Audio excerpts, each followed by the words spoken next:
Dans ce nouvel épisode de Café Trailer, je reçois Antoine Bonnefille-Roillet. Antoine est le fondateur de l'association Basket au pied. Il a un parcours très atypique, vous le verrez dans cet échange, qu'il a commencé en étant animateur de l'émission Emotion Try. Vous l'avez sûrement connu si vous avez suivi les tout premiers épisodes de l'émission Emotion Try, animée maintenant par Sylvain Cussot, que j'ai eu aussi l'occasion de recevoir dans un épisode de Café Trailer. Et Antoine, il a évolué tout le temps au rythme de ses envies, au rythme de ses envies, de ses souhaits, il a écouté son cœur. Parfois à des moments où tout allait bien sur le papier, mais qui ne lui correspondait pas à lui personnellement. Il nous partage son histoire de vie, son histoire avec Basket au pied, comment est-ce qu'il fait au quotidien pour surmonter la souffrance de voir tous ces enfants malades. On parle de toute cette aventure basket au pied et un lien se trouve dans la description si vous voulez soutenir l'association via le défi du GR20 en 3 jours que je me suis fixé avec 2 amis. Donc merci beaucoup à tous ceux qui prendront le temps de partager cette cagnotte ou du moins d'y participer. C'est vraiment l'idéal. Je vous laisse sans plus tarder avec mon échange avec Antoine Bonnefille-Roillet de Basket au pied pour Café Trailer, dans l'instant outdoor. Bonsoir à tous, bonsoir Antoine, merci d'avoir accepté mon invitation. C'est un très grand plaisir de reprendre la saison des Café Trailer avec toi. Bah écoute, merci pour cette belle invitation. C'est un honneur pour moi parce que du coup, je connaissais pas très bien le format et voilà, je prends plaisir du coup à le découvrir de cette manière-là, qui est la manière la plus chouette. Et puis, c'est effectivement aussi une certaine forme de reconnaissance par rapport à des engagements que tu prends et à des combats que tu mènes. Et du coup, je suis hyper content aussi d'être là, à la fois au nom de Basket au pied, au nom de cette action solidaire, mais aussi au nom du trail un petit peu. Et puis voilà, de voir qu'il y a une suite à plein de choses. Et nous, on était déjà une suite à l'époque de plein de choses. Et en fait, c'est chouette parce que la discipline grandit et tout devient toujours de plus en plus chouette, je veux dire. Et ben c'est exactement, tu vois, dans le sens où je te le disais en off juste avant, j'ai enregistré un épisode sur la sociologie du trail pour le podcast L'Instant Outdoor. Et c'était vraiment dans ce sens-là qu'on avait notre conversation, que le trail était vraiment en plein essor, en pleine expansion, qu'il y avait plein de choses qui se passaient, autant sur les organisations que sur les territoires, que sur les initiatives de start-up, d'associations comme la vôtre. Moi, je trouve ça super chouette, vraiment. Bah ouais, canon, carrément. C'est bien. Il faut continuer comme ça et il faut surtout s'arracher pour que ce soit toujours plus chouette, toujours plus pertinent et donner un sens qui soit en lien bien avec les éléments dans lesquels on évolue, des types la nature et autres. Et surtout ne jamais être à contresens de tout ça parce que ça serait dommage parce que finalement, il y a des très belles fondations et tout ce qui est en train de s'échafauder au fur et à mesure des années a un sens et aide énormément de gens au-delà de ce qu'on peut voir du trail, de la médiatisation, du fait que ça soit aujourd'hui une très belle vitrine au travers des marques, au travers des athlètes élites. Finalement, il y a un socle qui est hyper important, qui est le socle des 95% de gens qui constituent un peloton sur une course. Et ces gens-là, ils font ta réussite, ils font les autres réussites, la réussite des marques, la réussite des athlètes. Et tout ça, c'est très, très précieux. Donc, j'espère que ça continuera et puis que ça sera jamais entaché ou que ça sera jamais finalement mis à mal par des effets de mode, surtout. Bah enfin, là, on commence déjà dans la conversation et c'est super. C'est possible que ça devienne un sport qui soit un petit peu dénaturé, comme l'a connu le VTT quand ils sont passés au JO notamment. Et peut-être, c'est à nous de faire en sorte que ça n'évolue pas comme ça, je pense. À chacun individuellement de faire en sorte que le collectif fasse que le trail évolue positivement. Mais moi, j'ai bon espoir. Oui. Alors Antoine, tu le sais, la question, normalement, la première, même si là, on a déjà commencé la conversation, pour Café Trailer, c'est que tu nous racontes ton premier trail. Ouais, carrément. Et là, mon premier trail, c'était, une distance, qui pour certains, peut paraître, minime, heu, très infime. C'était un 15 kilomètres, mais je pense qu'on a tous un peu commencé par là.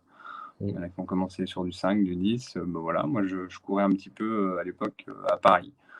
Voilà, j'ai un métier qui me permettait à la fois d'avoir du temps, mais qui, me demandait aussi d'être, quand même assez, voilà, assez en forme, et puis j'avais besoin de ça, j'avais besoin de cet exutoire, donc je courais régulièrement, quasi tous les jours. Et puis mon cousin me dit un jour, «Écoute, il faut que tu viennes en Champagne, on a un super trail, ça va te changer de Paris, tu verras, c'est quand même canon, on court dans les vignes».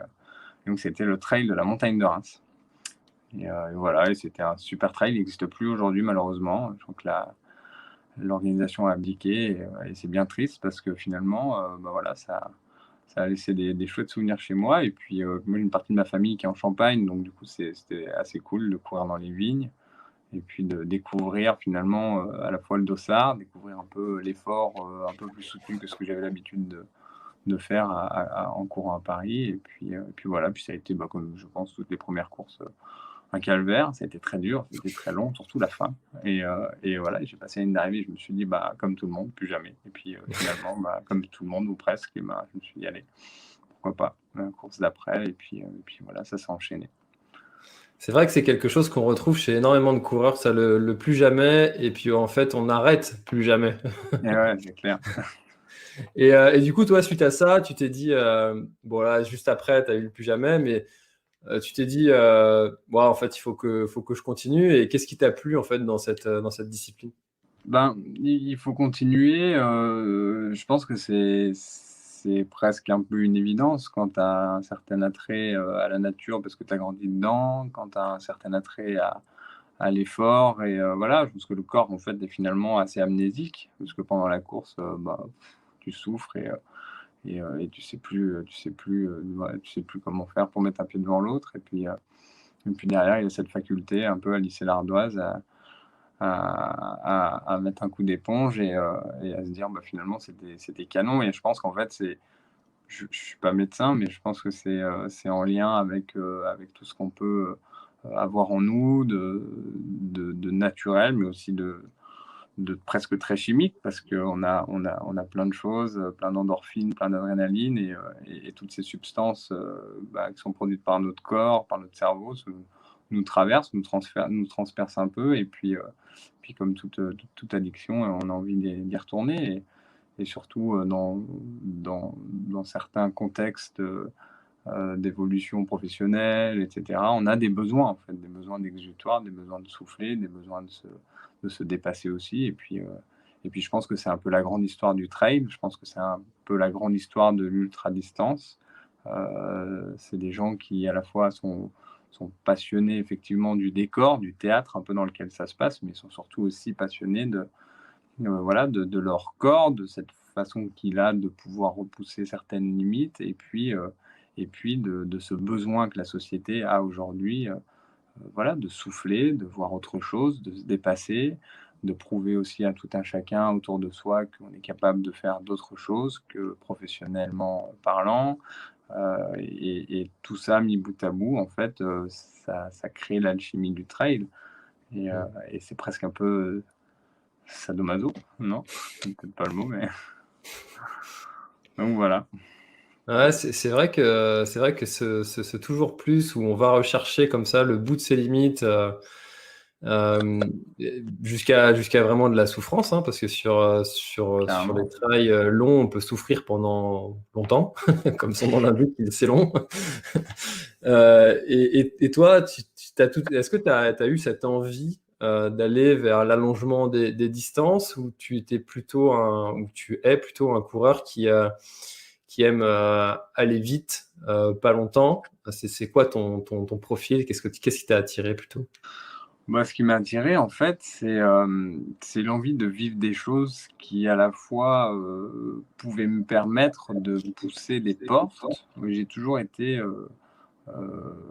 pour exemple, autour de la bouffe, par exemple, un épicurien. Et j'ai toujours adoré la bouffe, j'ai toujours aimé découvrir la bouffe, j'ai toujours aimé découvrir ce qu'il y avait autour Donc, l'alcool en fait partie et moi j'ai été un super gros fêtard. Je peux l'être encore vachement aujourd'hui dans certaines circonstances, bien évidemment et plus avec la même fougue, même si parfois, il est 4 heures du matin et je me dis: «Mais c'est génial» et en fait, j'ai pas envie de rentrer et on n'a pas envie de rentrer et c'est cool, donc vivons l'instant et voilà, je l'ai toujours et c'est marrant parce que j'ai ce souvenir-là d'une soirée avec Stéphane Brognard, avec Peretti. On revenait d'un week-end Brooks à Chamonix et en fait, on était à Annecy, il était, je sais plus 2 ou 3 heures du mat, on était quand même bien et je disais à Steph Brognard: «Mais mec, si on rentre maintenant, c'est obligé, on va louper quelque chose» et voilà, donc cette envie de faire en sorte que ça s'arrête jamais parce que voilà, parce que tu veux brûler quelque chose à un moment, tu veux aller au bout de la chose. Voilà, donc finalement, tout ce que j'ai adoré dans la découverte de la bouffe, dans la découverte de la fête en étant adolescent et jeune adulte, finalement ça se poursuit d'une autre manière en fait. C'est aller vouloir toucher certains extrêmes qui sont les siens et puis de se dire que, plus tu pousses, plus tu vas loin, plus tu découvres, plus tu es un peu presque dans le waouh et je pense que le trail, c'est ouais, c'est un petit peu une suite logique. Donc assez tôt, je me suis dit: «OK, 15 bandes, c'est cool, j'en ai chié, mais bon, finalement, mon corps a l'air de dire, OK, banco, on se remet une petite charge». Finalement, pourquoi refaire 15 puisqu'on a déjà un petit peu découvert 15? Allons découvrir 30 et allons découvrir, plus peut-être si affinité et puis, si préparation il y avait et puis moi à l'époque j'aimais bien courir et puis il y avait une bonne dynamique, j'avais de plus en plus de potes qui couraient autour et puis finalement c'est aussi un peu l'engraine, tu vois? De dire: «Allez, tous ensemble, est-ce qu'on s'inscrirait pas sur ce format-là?» et puis, «Ah tiens, je me suis inscrit là-dessus, j'ai pris tant de bornes». «Putain mec, tu jamais fait?» «Bah non». «Bah allez écoute, on verra» et au final, je pense que c'est aussi, la construction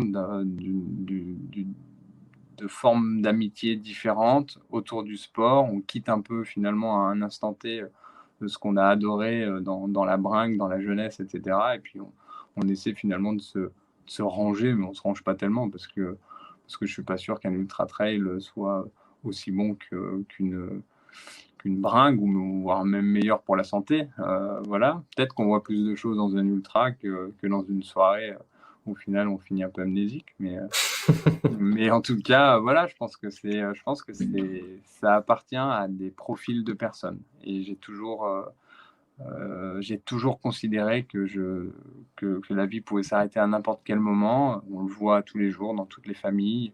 Il y a des tragédies, il y a des choses très complexes, que ce soit la maladie, les accidents, les choses comme ça et j'ai toujours eu, je pense, à la fois un peu peur de la mort et je me suis toujours dit: «Mais merde, ça peut s'arrêter du jour au lendemain» et je veux surtout pas, en fait, regarder un jour dans le rétro et me dire que j'ai finalement, pas eu le temps de faire ci ou ça ou que j'ai pas eu l'audace, le courage et voilà, donc cette forme de dépassement, c'est aussi une forme de courage, c'est se prouver des choses à soi-même, encore une fois, prouver des choses un peu autour de soi et puis, une autre façon d'exister et voilà, il y a 20 ans en arrière, tu faisais un marathon dans ta boîte et tout de suite, tu étais, quand même, un peu le mec de la boîte ou la nana de la boîte, qui était un petit peu, à la fois un petit peu fou ou folle et puis aussi, je sais pas comment dire, hyper sportif et puis aujourd'hui, voilà, le marathon a fait son chemin et s'est popularisé à fond. Il a amené énormément de gens, il a reconstruit énormément de gens, il a accompagné, aidé énormément de gens, c'est super et puis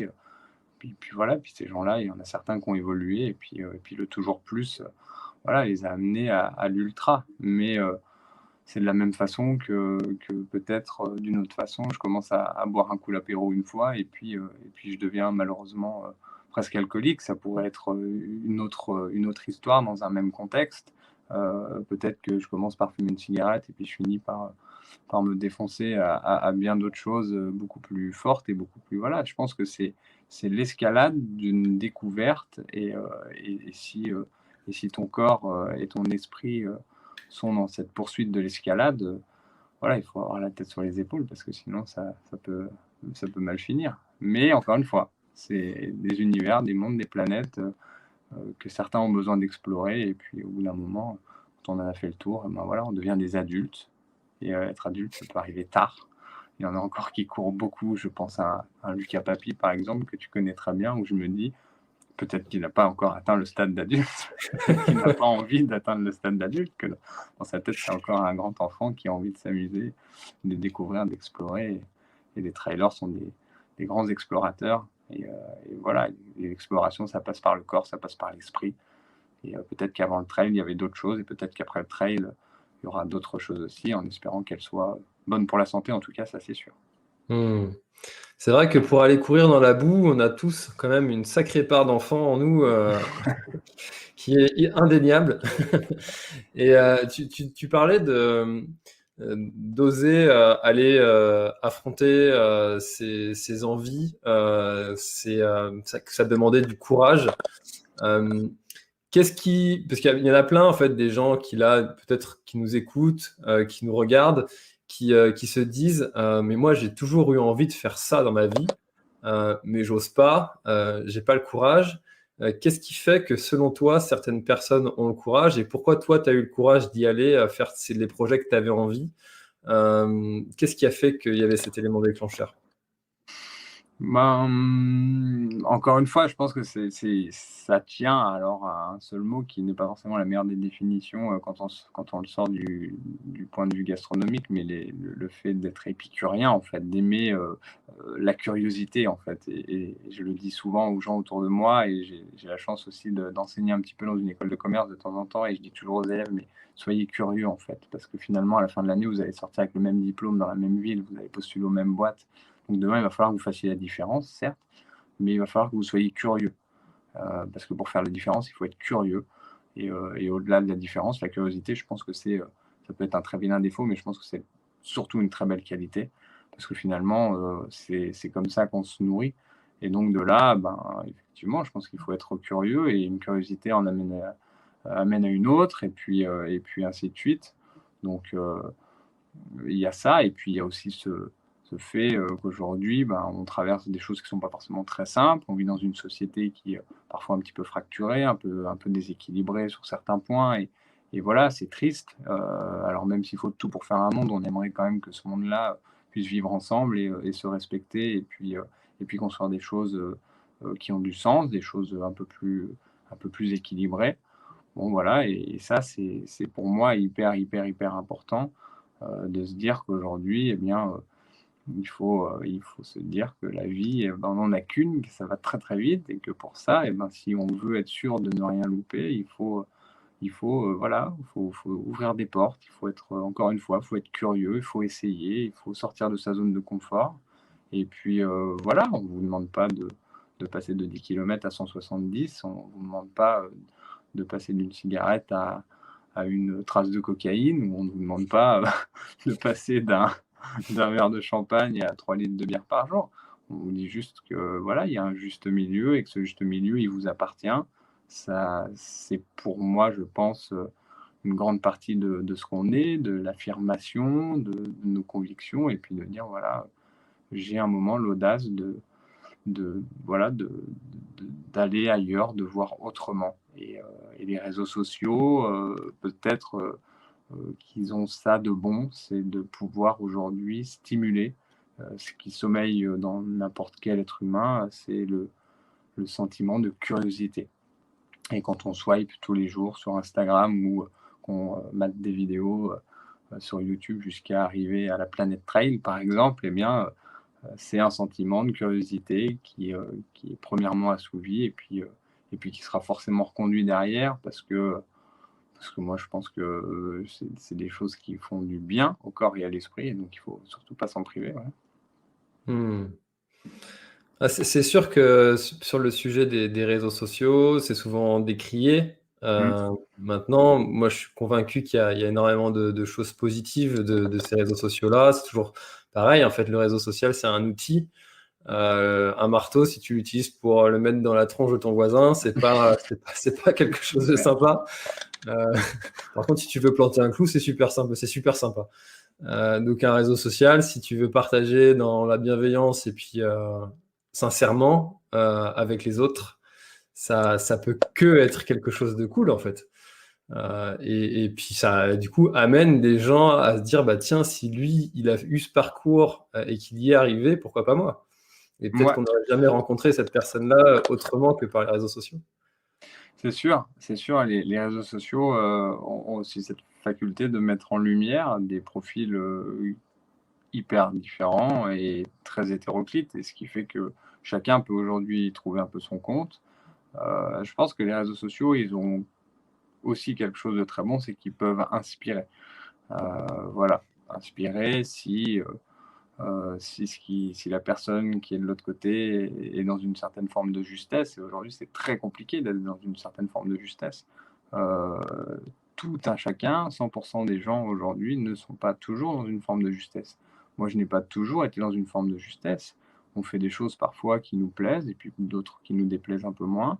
Et puis on les fait parfois sur certains intérêts et puis on les regrette après, ou on se dit bah voilà, finalement heureusement que ça a été fait de cette manière-là et de cette façon-là, parce qu'il n'y a pas d'échec en fait. Il y a que des moments vécus qui sont plus ou moins chouettes, et quand ils sont un petit peu moins chouettes, finalement, ils nous servent de passerelle, ils nous servent de trampoline pour la suite, ils nous font rebondir, et voilà, tant qu'on n'arrive pas au point de non-retour, bah, autant continuer et puis se servir de tout ce qu'on peut vivre. Donc je pense qu'il y a de ça. Je pense que les réseaux sociaux aujourd'hui peuvent vraiment être une source d'inspiration. Malheureusement, ils figent certaines choses, mais au final, on regarde toujours devant. Enfin, on essaie du moins de regarder toujours devant. Et puis tant que vous n'êtes pas une star de cinéma mondialement connue, je pense qu'il n'y a pas vraiment de casserole qui traîne, ou alors si elle traîne, ben, elle traîne toujours avec bienveillance, et puis elle nous rappelle qu'il y avait un chemin, et que pour arriver à ce chemin,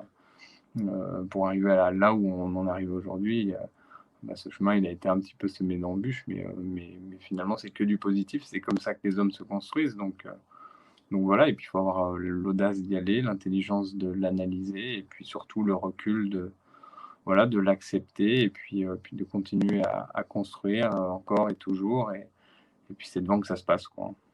Hmm. Ah, ça résonne vraiment beaucoup en moi ce que tu me dis parce que forcément je suis en plein dedans, enfin dans les réseaux sociaux c'est mon quotidien et ça résonne énormément. Alors Antoine, si tu veux bien, moi je t'ai découvert du coup grâce à un réseau social merveilleux qui s'appelle YouTube sur lequel tu as fait un beau passage dans l'émission Emotion Try, qui est actuellement présentée par Sylvaine Cusson, que j'ai reçue aussi ici dans Café Trailer. Est-ce que tu Ouais. peux nous parler de cette, je sais pas comment tu l'appelles, cette expérience, De cette tranche l'aventure. de vie? Aventure Emotion Trail, faut que j'en garde un souvenir, un très très bon souvenir. Euh, Ça a commencé, moi à l'époque, je suis arrivé dans le trail par Montagne TV. C'était une chaîne locale, on va dire, bon, qui était diffusée au national sur le satellite à l'époque, mais qui était une chaîne annécienne, et j'ai eu la chance de débarquer là-dessus, de reprendre une émission derrière Karine Lima qui s'appelait Trail Référence. Les anciens connaîtront, c'était produit à l'époque et réalisé enfin c'était produit par Montagne TV, c'était réalisé par Mousse Prod, donc Isabelle Le Viennois, la femme de Sébastien Chéniaud. Et donc, je suis arrivé chez Montagne TV pour reprendre Trail Référence. À l'époque, moi, j'étais comédien, je n'avais jamais présenté d'émission, etc. Et puis finalement, ben voilà, l'aventure commençait par là. Je n'étais pas du tout un coureur professionnel, j'étais pas un élite. Et voilà, et c'était plutôt chouette de faire incarner un programme par quelqu'un qui finalement arrivait un peu tout frais, tout jeune, avec un recul sur certaines choses. Et donc voilà, donc j'ai attaqué chez eux, et j'ai fait quelques épisodes. C'est comme ça que j'ai rencontré notamment Sébastien Camus, que j'ai rencontré Guillaume Peretti, etc. Et puis le programme était sponsorisé par Salomon dans les premiers épisodes, puis après par Brooks. Et puis voilà, à un moment, je m'y trouvais plus trop dans ce programme, et je sentais que la chaîne n'était pas au mieux de sa forme, et j'ai décidé voilà, de revenir à mon métier de comédien. Et puis Ingrid Tissot de chez Brooks à l'époque me dit, écoute, voilà, nous, on aimerait bien que ça continue, on aimerait bien qu'il y ait un programme, qu'il se passe un truc sur le trail, et voilà. Et puis à l'époque, il n'y avait pas tous les formats comme on a aujourd'hui, hyper court, hyper cut. Voilà, on était peut-être dans une consommation, on était peut-être un peu moins énergivore qu'aujourd'hui. Enfin, on avait besoin de consommer différemment dans des choses plus longues.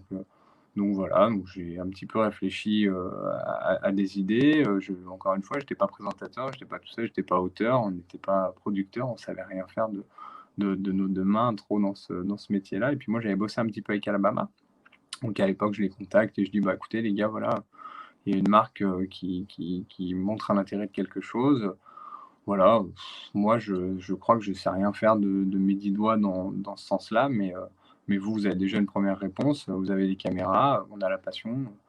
Et puis Loïc Préguenella à l'époque avec sa bande de copains me dit: «Bah, écoute banco, ouais, on y va. Vas-y, on s'en fout, on verra, on fait une émission, 13 minutes, et puis en avant». Et on savait pas du tout faire. On se disait: «Ouais, OK, il faudra mettre des rubriques, puis il faudra mettre ci, puis il faudra faire ça». Et puis voilà, puis on a tricoté et puis les premiers épisodes sont à mourir de rire. Moi, j'ai toujours un plaisir fou à les regarder parce que tu te fends la gueule, parce que tu es un minot du truc et puis, tu te mets une telle pression pour essayer de faire quelque chose d'à peu près correct. Donc voilà, et puis ça nous a permis de rencontrer des belles personnes sur une première saison. On a vendu le programme à Trek à l'époque, c'était génial. Je me souviens de la montée à Paris où on se retrouve à vendre un programme, une chaîne de télé qui a jamais rien vu de nous, et voilà, c'est juste qu'à l'époque Trek se construisait et il y avait une confiance, on s'entendait bien avec la directrice des programmations. Et banco, on est parti dans cette aventure, voilà, ça a été, quelques premiers épisodes, sur la saison 1, je sais plus combien exactement. Et puis à la fin de l'année, on se dit: «OK, 13 minutes, c'est bien, mais finalement, on a envie quand même de raconter encore toujours plus, comment on peut faire?» Et ben, partons sur 26 minutes. OK, 26 minutes, hein, c'est audacieux et tout. Et moi, j'ai toujours beaucoup aimé, les émissions de type Échappée belle ou Rendez-vous en terre inconnue et cetera, et je trouvais qu'on finalement rendait pas suffisamment la part belle un peu aux athlètes et puis à la nature et puis voilà. Et puis Alabama avait un vrai talent et a toujours d'ailleurs un vrai talent sur les images, sur son approche de la nature et la mise en lumière qu'ils en font, et notamment aussi du sport. Et du coup, j'appelle François Daen, on contacte François et on lui dit: «Écoute, voilà, les partenaires aimeraient qu'il y ait une saison 2, on aimerait aller sur quelque chose de plus gros et puis Motion Trail a besoin d'un coup de pied au cul, médiatiquement, il faut qu'il y ait quelqu'un qui rentre dans le programme là et qu'on fasse un épisode, de 26 minutes qui ébauchera la saison 2 et un épisode qui ait du sens». François me dit: «Bah ouais, carrément banco et tout, moi je suis dispo, en avant, partons dans le Beaufortin, tente sur le dos, et puis, bah, allons-y, quoi». Et donc on est parti, dans le Beaufortin avec François, on s'est retrouvés là-haut, je me souviens qu'on a bien rigolé, qu'on a surtout bu, pas mal de canons le premier soir. On était au bord d'une rivière, on a bivouaqué, puis finalement voilà, les 26 minutes se sont, réalisées et les partenaires ont bien accroché sur la deuxième saison, donc on a rembrayé. Et puis deuxième saison était dans un format vraiment très différent, de voyage, de découverte, à la fois de l'athlète, mais aussi de différents pays, type la Slovénie, la Thaïlande, mais aussi, voilà, on a beaucoup exploré la France et c'était très chouette. Et puis à la fin de la deuxième saison, voilà, il fallait repartir sur une troisième. On avait, des idées un petit peu différentes entre Alabama et moi. Et puis, moi, je pense que j'avais passé 2 années avec, je sais plus, je crois, quasi 18 épisodes. On avait super bien, vécu et c'était chouette et je pense qu'il y avait une envie en fait, ou peut-être même un besoin pour moi de vivre, autre chose, autrement, d'essayer d'avancer, de manière différente, de me confronter aussi à d'autres projets, à d'autres équipes et puis voilà. Et puis derrière on avait des partenaires qui tenaient quand même bien la route et Sylvaine, était effectivement dans le programme en tant que chroniqueuse à l'époque. Elle avait, je sais plus, à peu près 5 minutes sur le programme. Et puis finalement, tout a été presque une évidence parce que quand je suis parti du programme, je suis, finalement allé chez Trek, de manière plus permanente. Et puis, Sylvaine du coup, enfin Iron a remis un petit peu plus d'argent sur la table et puis, s'est un petit peu accaparé le programme en mettant Sylvaine, et c'était aussi une volonté de leur part, de voir Sylvaine grandir sur ce programme. Et puis, voilà, on avait la capacité, on avait le bagage aussi sportif, donc c'était très bien. Et puis, bah, moi, j'ai enchaîné sur Trek à l'époque et je me souviens très bien que les premiers jours, on m'a dit: «Mais qu'est-ce que tu as envie de faire?» Je dis: «Mais j'en sais rien». J'ai passé 2 ans en fait à mettre en lumière les athlètes et j'ai pris un plaisir fou à partager avec eux. Et puis en fait, je crois que j'aimerais aller vers d'autres choses, j'aimerais essayer de passer derrière la caméra, et à l'époque chez Trek, c'était cool parce qu'on avait vraiment, cette super dynamique où où finalement on allait un petit peu vers ce qui nous faisait le plus plaisir, ce dont on avait envie et puis il y avait une certaine forme de confiance et voilà et je me suis dit: «Ici, c'est un laboratoire, en fait, c'est un atelier et en avant, on est des artisans et lançons-nous dans presque tout et n'importe quoi et puis on verra ce qu'il en découle» et je me souviens, la directrice des programmations qui me dit: «Bon, bah, allez, qu'est-ce qu'on fait là, tout de suite?» et je lui dis: «Putain, j'en sais rien, j'ai envie de passer derrière la caméra» et c'est vrai que déjà sur Emotion, je partageais beaucoup avec Pierre Tomaselli, qui est le réalisateur, où je disais: «Putain, on pourrait pas faire, tel plan, on pourrait pas essayer ça?» et cetera et du coup, on a toujours construit les épisodes un peu comme ça et puis me voilà parti, pardon, à dire à Trek: «Je crois que j'ai envie de passer derrière la caméra et j'ai envie de faire un documentaire, j'ai envie de réaliser un 52 minutes» et en 52 minutes, c'est n'importe quoi de dire ça parce que 52 minutes, c'est un exercice vraiment périlleux pour le coup. Moi, j'avais 0 expérience de réalisation. On partait dans un truc là où je crois qu'au moment où j'ai dit ça, je me suis tapé une pointe dans le ventre et un ulcère, sur plusieurs mois parce que je me dis: «Mais il faut vraiment être con» et voilà et puis, finalement, elle m'a dit: «OK, 52 minutes, trop bien et tu veux faire quoi?» Je lui ai dit: «Je sais pas, je crois que j'ai envie d'aller en Nouvelle-Zélande» et en fait, je poussais toutes les portes en espérant avoir des réponses positives derrière. J'essayais, en fait, de manière audacieuse de placer toutes mes folies, du moment, donc réaliser alors que j'étais pas réalisateur. Partir à l'autre bout du monde, c'est-à-dire au plus loin possible parce que finalement, je me disais dans ma tête: «Mais moi, avec mon salaire de saltimbanque, à quel moment je vais pouvoir me payer un voyage en Nouvelle-Zélande? Impossible, et ben, allons-y» et donc j'ai tenté tous ces impossibles qui finalement se sont avérés être des possibles et je me souviens, on est parti pendant un mois avec JC Pierry qui est un peu youtubeur, un peu instagrammeur, qui est quand même quelqu'un qui est très présent sur le web. On s'est barré là-bas, à 2 pour faire 52 minutes avec aucun marqueur en fait. On savait pas, on savait rien. On savait juste qu'on allait faire le tour de l'île du Sud et voilà et en fait, au jour le jour, on arrivait là-bas, on était dans la queue d'un ouragan, donc on s'est tapé, 5 jours de flotte, donc ça se réduisait à mort, on n'avait plus que 3 semaines et je me suis dit: «Mais on est en train de se foutre dans une merde et on est là, on a une chaîne de télé qui a financé tout le projet et tout» et voilà et ça a été, vraiment enfin le film a été vraiment un tricotage de tous les jours et d'expériences vécues et au final, je pense que c'est chouette parce que c'est un film qui est du coup, pour le coup, très personnel, que j'avais pas forcément imaginé comme ça au début et puis quand on est revenu, bah, je crois que voilà, j'avais pas forcément vécu la Nouvelle-Zélande comme je l'espérais et donc j'avais aussi envie de le retranscrire de cette manière-là. Puis j'avais envie d'y mettre un petit peu de voilà, de poésie, un petit peu de littérature parce que c'est des choses que j'aime beaucoup. Ma maman est prof de français, j'ai toujours beaucoup aimé écrire, j'ai toujours beaucoup, aimé bouquiner et cetera et du coup, pour moi, c'était vraiment important de voilà, de mettre un peu tout ça et c'était, ce film finalement, il s'appelle «Dans la foulée des Maoris», mais c'est un espèce de pot-pourri de plein de choses et voilà et puis, ben, on est revenu, on a fait 1 mois et demi de montage, on a sorti ce film, que j'ai jamais vraiment pu regarder, avec honnêteté intellectuelle et morale tellement je le trouve parfois très nul. Voilà, puis il s'avère que, il y a quand même des gens qui l'aiment et tant mieux, tant mieux, tant mieux.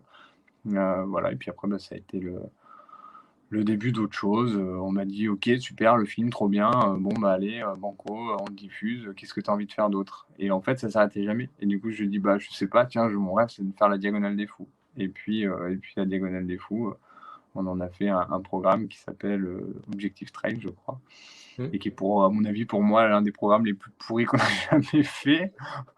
Parce que voilà, encore une fois, faire la Diagonale des Fous, moi j'avais jamais fait plus de 100 bornes, je crois, ou 110 bornes. J'avais fait le Bourbon à La Réunion et c'était voilà et je j'avais pas d'autres marqueurs, je savais pas si j'étais capable et puis je me suis dit: «Ben, allons-y en fait» et la chaîne me dit: «OK, bah, sur l'édito, ça serait cool que tu sois un peu le gros de l'histoire, qui a jamais trop fait de trail, genre et puis, bingo, du jour au lendemain, storytelling, on t'emmène, on va voir un préparateur mental, on va prendre un préparateur machin et ci et ça et puis en avant et puis, bon, c'est vrai que le trait était un peu gros, mais finalement, je me suis quand même lancé dans l'aventure et puis moi, en parallèle, j'étais payé, donc j'avais la possibilité de pouvoir vivre, et puis, ça, c'était quand même très important quand on est intermittent du spectacle, c'est de faire les choses parce qu'on a aussi parfois besoin, des fois, de remplir le frigo et donc voilà, on est parti dans cette aventure qui était un peu pathétique par moments et qu'on n'a pas toujours vécu, que moi j'ai pas toujours très, très bien vécu parce que j'avais voilà, en soi, on était dans les cordes par rapport au brief, mais on n'était pas du tout dans les cordes par rapport moi, j'étais pas dans les cordes par rapport à moi-même. sur plein de points. Et puis à l'épisode 4, je me souviens avoir pété un plomb et avoir appelé l'édito et en disant bah stop, m'arrête là, putain, en fait je m'en branle, je veux pas je veux pas perdre des kilos, je veux pas manger autrement, je veux pas manger moins, je veux pas je crois que je m'en fous de ci, de ça. Et puis bon, voilà, on me dit ouh là là, mais t'es en train de craquer. Et je dis bah non, mais en fait, j'ai envie de m'entraîner sans m'entraîner. J'ai pas envie de m'entraîner. En fait, c'est pas le mot entraînement qui me convient. Et finalement, j'ai tout foutu par terre sur les deux derniers épisodes. Donc, il y a vraiment eu un tournant dans le programme. Et j'ai vécu en fait mon expérience de la manière la plus presque la plus réaliste sur les deux derniers épisodes, et donc celui de la course, où j'ai été très content de vivre cette expérience avec tous les potes, avec ma compagne qui était là, et on a vécu un super moment, une super course, et ça a été l'apogée de quelque chose, mais ça a aussi été un petit peu le début de la fin de quelque chose. Parce que je pense que la chaîne, effectivement, était contente du résultat. Moi, je l'étais peut-être un petit peu moins parfois sur certains points. Et du coup, on s'est quand même donné la chance de réaliser autre chose. À l'époque, le running était aussi en plein essor. Et la chaîne me dit, c'est vrai cool qu'on arrête le trail, peut-être qu'on fasse un peu de running, etc. Et est-ce que tu pourrais monter un programme, un peu comme tu l'avais fait avec Emotion et tout? Et puis je dis, bah ouais, carrément. Et encore une fois, et ouais, ok, bah, allons-y, quoi. Et du coup, je réfléchis pas ou peu, et là, je pars avec Phileas Image, qui était notamment le producteur de Mathilde Boulsteck sur le spot à l'époque, et on s'entendait tous bien, on était des potes, et en avant, quand on s'est lancé à faire un épisode pilote d'une émission de running, et en fait, je n'étais pas du tout à ma place dans le running, ça me faisait chier, j'ai jamais aimé ça, j'ai jamais fait de marathon, j'ai jamais fait de 10 km. Ah, si, j'ai fait un 10 km. J'ai jamais fait de semi-marathon, et en fait, la route m'emmerde, le goudron me fait chier. Et voilà, on se retrouve à faire le recoup du marathon de Paris, attendre le micro du boss d'ASO, voilà, et à faire que des choses, en fait, encore une fois, qui ne me convenaient pas. Et puis ça a signé le début de la fin. Et finalement, encore une fois, une envie de partir, de vivre autre chose autrement. Et puis je me suis retrouvé face à Basket au pied, en fait. Et voilà, je suis parti de la chaîne. J'ai eu un grand vide à un moment où je me suis dit, mais je suis con. En fait, je suis payé, on me propose de faire des choses. Pourquoi je pars, en fait?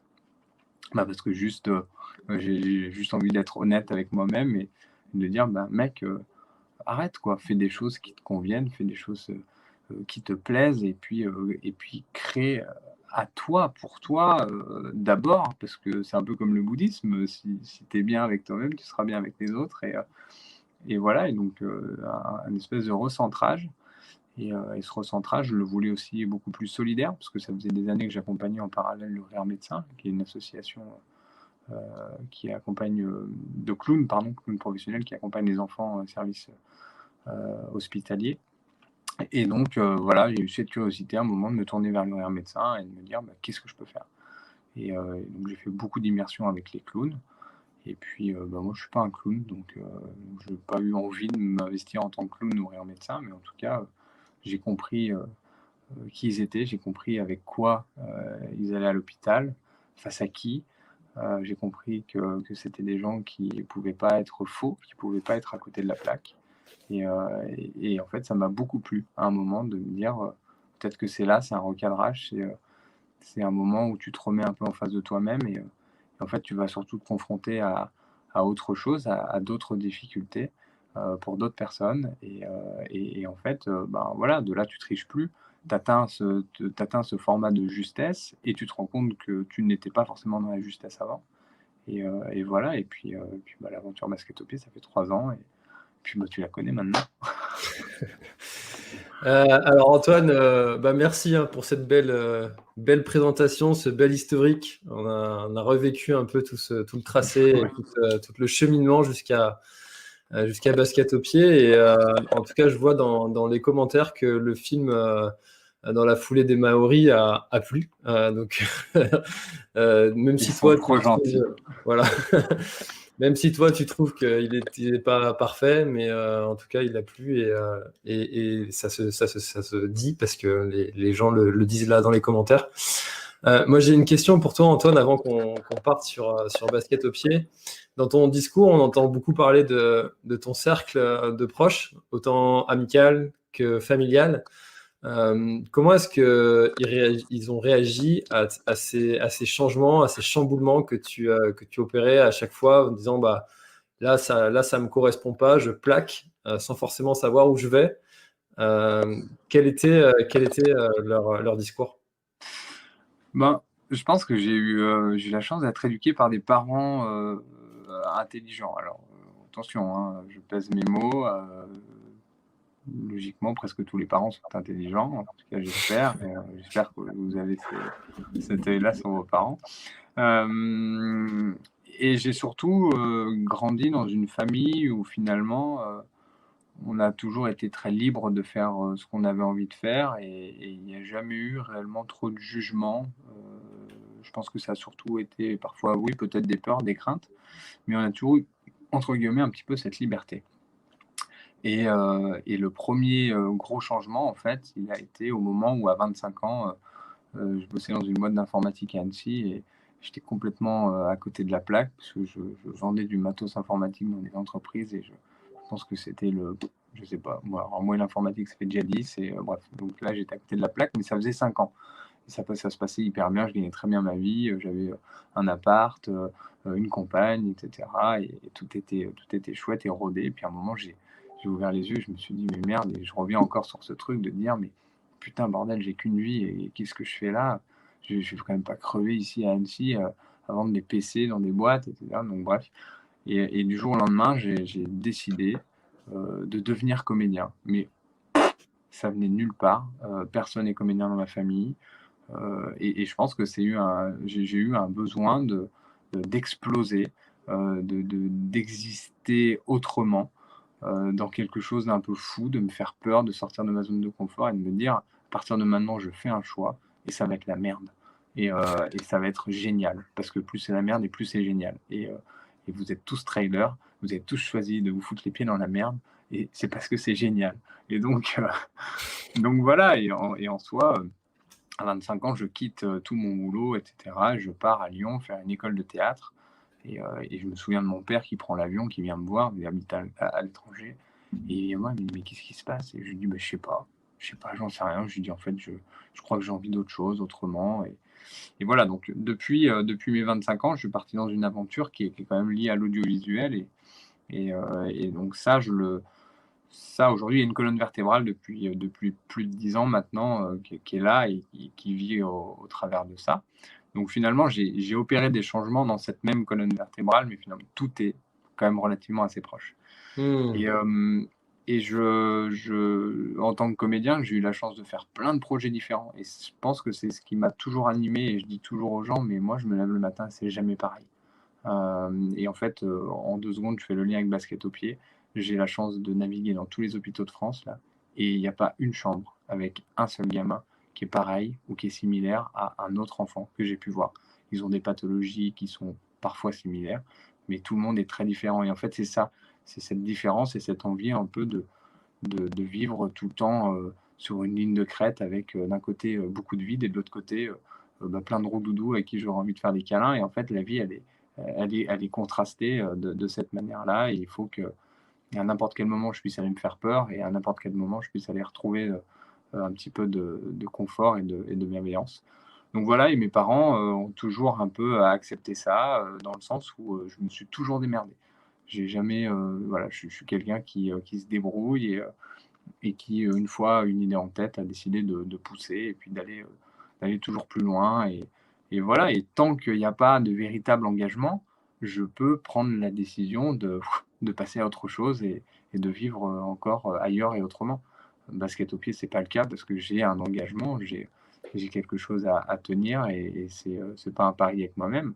C'est juste que l'intensité est telle que j'ai pas envie de vivre autre chose. Donc je le vis pleinement. Mais sinon, du reste, non, tout a toujours été bien vécu de la part de ma famille, même si parfois je pense leur avoir fait un petit peu peur. Je les ai aussi beaucoup fait rire, je les ai aussi beaucoup fait pleurer de joie, parce qu'il y a des choses qui sont rigolotes et que quand tu viens d'une vallée comme les Aravis, où j'ai grandi et qu'un jour tu dis à tes potes: «Moi je vais devenir comédien» et tout le monde te dit: «Mais mec, t'es le fils de personne, comment tu vas faire pour devenir comédien?» Et je suis parti en me disant: «OK, donc là clairement vous êtes en train de vous foutre de ma gueule. Bon et ben je pars» et puis tu arrives à Paris et tu prends des claques monumentales et tu essaies d'avancer coûte que coûte et moi j'avais un seul pari en partant de ma vallée et de ma Haute-Savoie, bah, c'était d'aller un jour au cinéma et puis de pouvoir, emmener ma mère ou ma grand-mère et que mes potes puissent me voir, pardon, au Pathé ou au Gaumont du coin et voilà et chose faite, en 2017, j'étais trop content et je me souviens avoir dit au réalisateur du film: «Bah, voilà, je crois que en fait j'ai un peu rempli, mon pari et le pari que j'avais un peu passé avec mes potes et je m'étais juré de rentrer, mais je crois que je vais rester. Et parce que j'avais vécu des choses incroyables et que j'en vis toujours aujourd'hui et que mes parents ont cette confiance, et mes amis ont aussi cette confiance, ce regard de dire: «Je crois que tu es un peu taré, mais au final, voilà, ça te va bien et ça nous va bien d'être là à côté de toi» et c'est parce que ces gens-là ont cette intelligence-là que je continue de le faire et que j'ai plaisir à le faire. Donc il faut aussi, voilà, avoir, des bons amis et un socle de famille qui soit bien ancré et puis que la bienveillance coule pour que l'avenir en soit que meilleur, quoi. Bah, c'est extrêmement important, hein. C'était avant que je te pose la question, c'était une conviction que j'avais que tu avais ce cercle familial et proche, extrêmement bienveillant pour pouvoir t'accompagner aussi. C'est très important et voilà, c'est un beau message pour tous ceux qui, souhaitent ou qui ont des proches comme ça qui changent d'activité, heu, même s'ils sont dans un confort, apparent qui est, où tu as tout en fait. Tu te dis que tu es marié, tu as des gamins, tu as un travail, tu as tout et puis en fait tu plaques tout pour, enfin, Ouais. sauf sauf la femme et les gosses Ouais, et tu changes comme ça d'activité professionnelle et puis, tu te mets un petit peu en danger et cetera et c'est très important dans ce cadre-là, le cercle familial. Euh, alors, j'aimerais bien qu'on passe sur basket au pied, si tu veux bien. carrément. Euh, alors, personnellement, je t'en avais déjà parlé. Je m'étais dit que soutenir une association, c'était vraiment nécessaire quand tu as une certaine visibilité. Comme ça, là, la chaîne YouTube arrive bientôt à 10 000 abonnés. Ce qui est quand même pas trop mal dans le milieu du trail. Carrément, ouais. Et c'est dommage en fait de ne pas utiliser cette audience à des fins qui me dépassent pour une cause qui a un sens, qui soit vraiment au-delà. Sauf que j'avais vraiment cette difficulté à me dire, voilà, il faut que ça ait aussi du sens pour moi, que ça ait vraiment, que ça résonne, que quand j'en parle, je sois fier d'en parler, que j'ai comme là des poils qui se dressent quand je dis bah voilà je fais ça pour tel projet. Comment est-ce que toi tu t'es dit c'est cette cause-là que je vais défendre et pas une autre? Bah, écoute, déjà, je peux prendre une seconde pour me permettre, au milieu de ce bel échange, de te remercier et de te féliciter. Parce que il y a quelque temps, tu as pris un engagement qui fait écho à quelque chose qui te touche, quelque chose que tu vis actuellement et qui est pas forcément simple, mais c'est quelque chose qui nous remet parfois un petit peu, au centre, de la table et qui nous fait un petit peu réfléchir et effectivement s'engager pour une association, il faut savoir, pourquoi le faire, d'où vient peut-être l'envie et cetera donc tout d'abord, bah, bravo et puis merci. Heu et ensuite, en ce qui me concerne, pourquoi me tourner vers les enfants? Pourquoi me tourner vers, les services d'hémato-oncologie, donc les services où on traite les cancers de l'enfant? Et puis pourquoi, finalement, rester en France? Alors que finalement, la solidarité, pendant des années, nous a été, communiquée et marketée, au travers des spots de pub de l'UNICEF, avec des enfants, sous-alimentés dans des pays en voie de développement et cetera. Donc voilà, pour moi, c'est assez simple. Dans ma famille, on a toujours été très, très, très accompagnés, et éduqués autour de la solidarité. Il fallait être là pour les autres, il fallait donner, il fallait savoir écouter, voilà, on a toujours, fait le choix d'être parfois des oreilles, pour des potes et puis, des épaules aussi et puis parfois on a aussi aimé, trouver des oreilles, attentive et des épaules solides pour pouvoir avancer. Donc quelque part, la générosité et le partage, c'est quelque chose qui résonne énormément. En tout cas en moi, qui résonne beaucoup aussi, dans mon cercle amical, une fois de plus, et dans mon cercle familial. Et puis, j'ai une sœur qui travaille du coup, dans l'humanitaire, qui est chez Médecins sans frontières à Genève et qui a, une quinzaine d'années, décidé de vivre encore, une fois, autre chose, autrement. Elle a plaqué ce qu'elle avait derrière, donc c'est un peu de famille aussi. Et puis elle est partie, au Congo, en Irak, en Syrie. Elle a fait beaucoup de terrain et il y a eu chez elle, un sentiment d'accomplissement. Il y avait un petit flot d'adrénaline, il se passait des choses, et puis finalement ces choses-là, elles étaient hyper, comment dire? Il y a une espèce de vague qui revient parce que même si elle vit des choses sur le terrain, nous, on vivait aussi au travers de ces récits, des coups de téléphone qu'on pouvait avoir, des mails qu'on pouvait lire, et cetera. Donc voilà, ça a animé quelque part cette petite flamme que ma mère avait un peu initiée à l'époque, autour de la solidarité. Et puis moi, je me suis dit: «Bah, OK, c'est cool, ma sœur est à l'autre bout du monde et bah, moi, je vais peut-être m'intéresser à la France». Et puis en France, il y a 1000 combats, peut-être bien plus, à mener. Et j'ai réduit encore le spectre en me disant: «Bah, OK, la France, c'est un super territoire pour défendre quelque chose, et moi, j'ai envie de défendre plutôt l'avenir».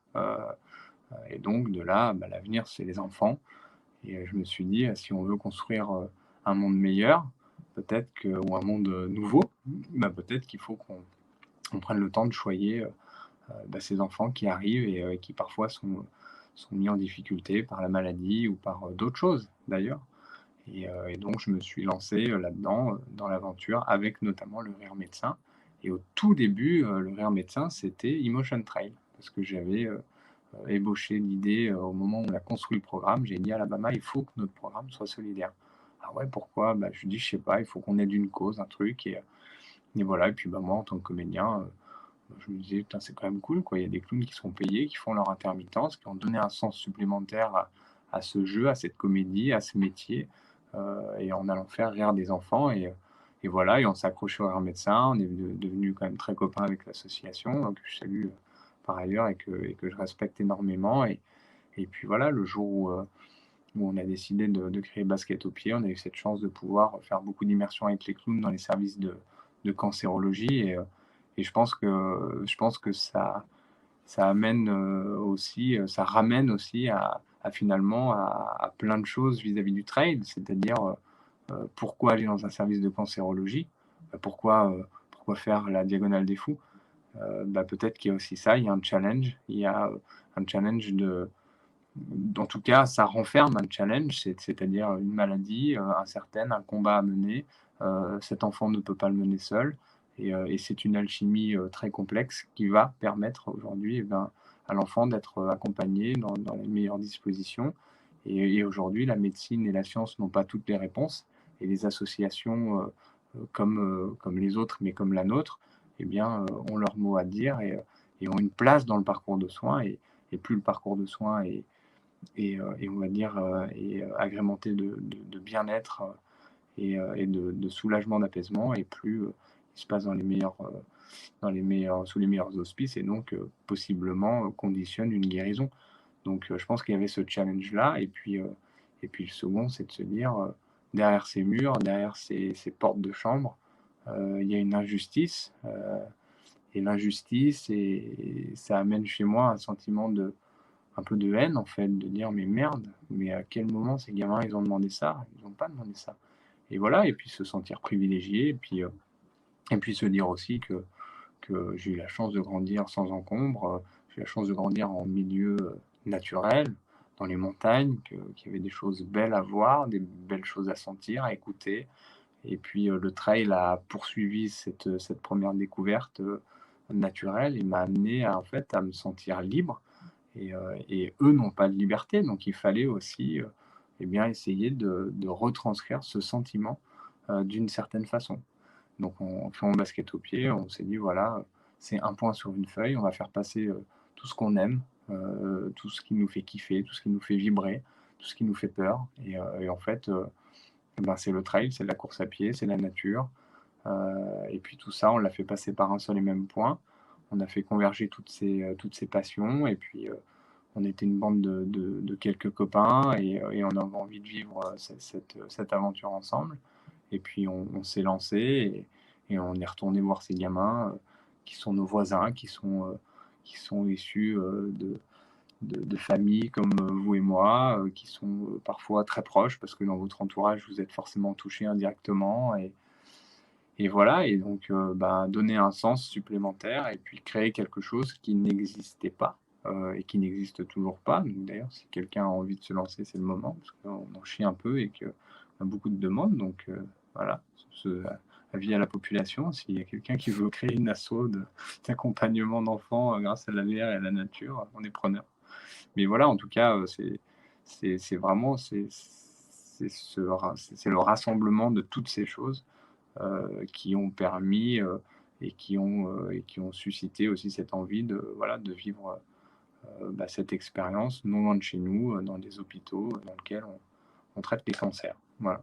Mmh. Ça fait beaucoup de sens, en fait, tout ce cheminement, que tu nous partages depuis, bientôt 1 heure, ce côté, l'amour de la nature, l'amour des gens aussi, avec, tout ce cercle proche que tu as, cette chance que tu mesures aussi, que tu as d'avoir ce cercle proche, autour de toi Ouais, carrément. et puis le fait que certains aussi n'ont pas, toutes ces chances-là d'évolution de vie, voilà, pour des raisons qui sont complètement inconnues. Pourquoi lui et pas un autre, malheureusement, on saura peut-être jamais pour certains. Euh, la première fois que tu débarques dans une chambre, d'un gamin qui est hospitalisé, je ne sais pas quel âge ils ont à peu près, mais aux alentours de 10 ans, j'imagine, où il y a les parents qui sont là aussi, j'imagine. Tu dois avoir le trouillomètre à 0, même si tu es comédien, là tu peux pas tricher. Euh, Comment tu te prépares à ça? Parce que quoi dire, quoi pas dire, comment ne pas blesser involontairement? Ça doit être quelque chose de particulier quand même.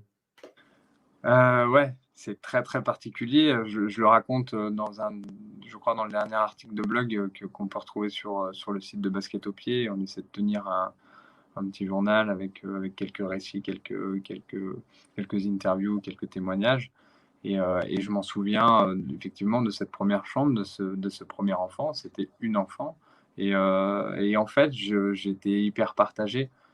Effectivement, le trouillomètre, il est explosé dans tous les sens, ça a aucun sens pour moi, d'être là si j'écoute ma peur et puis de l'autre côté, je me dis: «Mais mec, en fait, tu un putain de privilégié, quoi. T'es un homme libre, t'es un homme passionné, tu as grandi dans un théâtre, qui est le théâtre de la nature et en fait tout ça, ça fait foi et ça a une putain de force et il faut arriver à voilà, à l'amener, à le partager, à le retranscrire et je me suis dit: «Ben, non, mais il faut y aller, il faut qu'on y aille, de toute façon, on n'a pas le choix» et encore une fois, c'est pareil, tu es sur la ligne de départ d'une course et tu te dis, ce moment, de solitude que tu as là, en te disant: «J'ai peur, je ne sais pas si je vais y arriver, bordel mais maintenant que je suis là, il faut y aller» et j'ai tout mis en œuvre pour que ça se passe dans les meilleures conditions, donc il y a pas de raison que ça matche pas et puis quand bien même si ça foire, je pose un genou à terre, je me casse la gueule, mais on se relève en fait, on meurt pas de se casser la gueule et c'est ça qui est hyper chouette. Donc voilà et je me souviendrai toujours de cette première chambre, de ma main complètement moite, humide, trempée, sur la poignée de la porte et puis les enfants, ils sont dans une justesse, qu'on connaît qui est déjà très très, très forte. Mais un enfant malade, ça n'est plus un enfant, c'est un patient et heu et dans ce qu'il est en tant que patient, il a pas de temps à perdre, il a pas envie en fait de se faire chier avec des gens, qui l'intéressent pas et des choses qui ne l'aident pas donc ça c'était, voilà, on était prêt aussi à se prendre une grosse tarte, et puis, à ravaler notre ego, notre salive et puis notre fierté et puis de se dire: «Bah, voilà, on aura essayé» et puis finalement et ce premier voyage, c'est une petite fille, qui a à peu près, 13 ou 14 ans à l'époque, heu et qui découvre, comme nous, en même temps, basket au pied. Et c'était très, très fort, c'était très chouette. On voyait beaucoup de beaux sourires. On a vu une petite fille avec un relâchement corporel hyper, hyper présent, un rythme cardiaque qui baisse, qui avait baissé, et puis une respiration beaucoup plus apaisée. Et puis un masque que l'on retire quelques minutes plus tard. Et cette petite fille, elle nous a juste dit quelques mots. Elle a juste dit: «J'ai eu l'impression d'être un aigle». Et, euh, et en fait, en disant ça, elle a conditionné tout ce qu'on a pu mettre en place jusqu'ici, en fait, jusqu'à aujourd'hui. Elle avait résumé en quelques mots et en quelques minutes une aventure qui est juste dingue, en fait. Et c'est elle qui a conditionné Basket au pied, c'est elle qui a finalement construit Basket au pied avec ces quelques mots. Et elle nous a quittés quelques semaines juste après son premier voyage. Ça a été très compliqué, on a beaucoup échangé, partagé avec le papa notamment. Et un jour je lui ai dit: «Tu sais, je pense que ta fille, elle va conditionner tellement de choses». Et je lui dis: «J'espère qu'un jour, tu auras le courage de témoigner». Et lui m'a dit: «Mais s'il y a une chose qu'elle a pu faire de chouette dans ces dernières semaines de vie, qui sont des semaines très très compliquées, où les enfants sont dans des soins palliatifs, avec des traitements très lourds, avec des phases de douleur très complexes, et puis une injustice qui est là, avec des parents qui ont pour seul enfant cette petite fille dans un lit, et puis finalement, chaque seconde est précieuse, chaque minute est précieuse. Nous, elle nous a offert ce temps, et en fait, elle a offert le temps à tous les autres enfants et qui se battent encore aujourd'hui contre la maladie, et qu'on a la chance d'accompagner, parce que quand on a ouvert la porte du service d'hémato-oncologie de l'hôpital Armand-Trousseau à Paris, on a découvert une énergie incroyable. Et tous les gens qui ont peur aujourd'hui du cancer et des cancers pédiatriques, et de ces enfants qui, pour certains, n'ont plus de cheveux sur la tête dû au traitement, etc. Il y a une énergie de dingue dans les hôpitaux. Les enfants sont complètement dingues dans leur façon d'analyser les contextes. Et voilà. Et je pense que aujourd'hui, la prépa mentale avec Stéphane Brognard, ça peut être quelque chose de très chouette, mais une prépa mentale avec des gosses à l'hôpital, je peux vous garantir que ça a un autre impact. Et voilà, et ça fait pour nous 3 ans. Ça a été très très dur, mais voilà, maintenant on en est à 3 années d'aventure solidaire, et c'est que le début, malheureusement. Et je dis bien malheureusement parce que les pathologies que les enfants contractent, et le combat qu'ils traversent, malheureusement, n'en est pas encore arrivé à un statut de maladie forcément toujours curable. Et donc non, on est rentré dans ce combat, et maintenant il faut y aller, et puis on lâche rien, quoi. C'est parti. C'est hyper inspirant ce que tu dis avec le côté de l'engagement. Une fois que tu t'es engagé, une fois que tu as signé, une fois que tu es là, bah maintenant il faut y aller, et puis on avance. Malgré tout, il y a des choses qu'on ne sait pas si on va être capable de les encaisser ou pas tant qu'on ne les a pas vécues. Comment ça se passe au quotidien parce que finalement, tu accumules en fait beaucoup de souffrances, de douleurs des autres en fait. Alors il y a forcément une forme d'empathie qui va absorber en fait cette douleur. Est-ce que toi, au quotidien, comment tu le vis ça? Au tout début, en fait, tu y vas avec l'ignorance, et encore une fois, c'est une ignorance que tu maîtrises, oui et non. C'est-à-dire qu'il y a des choses que tu veux pas voir, il y a des choses que tu ne veux pas entendre, et puis tu penses que en prenant du recul, tout ira bien. Et du coup, tu deviens un peu comme un trailer qui se prépare avec des petits tips en se disant: «Si je fais ça, ça va m'aider pour ça», et cetera. Et moi, j'ai toujours dit, et je le dis encore aux intervenants, j'ai des TOC, c'est-à-dire que j'arrive à l'hôpital, je fais ma journée, et le soir, quand je repars, j'arrive chez moi, j'enlève tous mes habits, et je mets tout dans la machine à laver et je pars me doucher et je mets le pommeau, au-dessus à fond et je nettoie tout, les cheveux, et je laisse couler et en fait, j'aime cette image et cette métaphore de ouais, de nettoyer, aussi bien, le corps, mais aussi l'esprit et que tout parte dans cette bouche d'égout et que finalement ces histoires ne sont pas les miennes, ces enfants ne sont pas les miens. Cette injustice, elle est présente, mais elle est aussi présente, comme beaucoup d'autres injustices et cetera et voilà donc d'un côté, on essaie de se blinder, de l'autre côté, on reste des humains.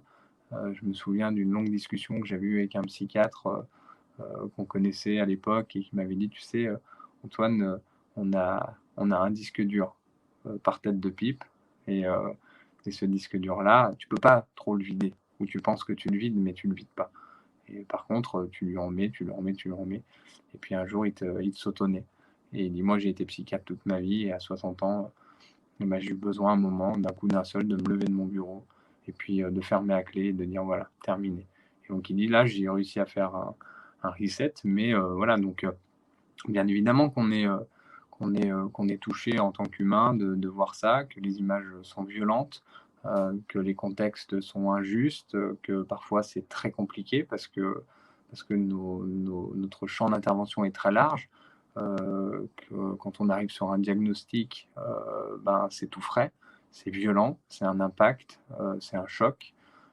Je dis toujours, il y a le terrorisme et il y a la maladie. Le terrorisme, quand une bombe éclate quelque part, il y a un impact qui se fait, aussi bien physique, sur les gens qui sont, très proches, mais aussi, très très mental, sur toutes les personnes qui assistent, de près ou de loin à ce qui vient de se passer de manière la plus terrible.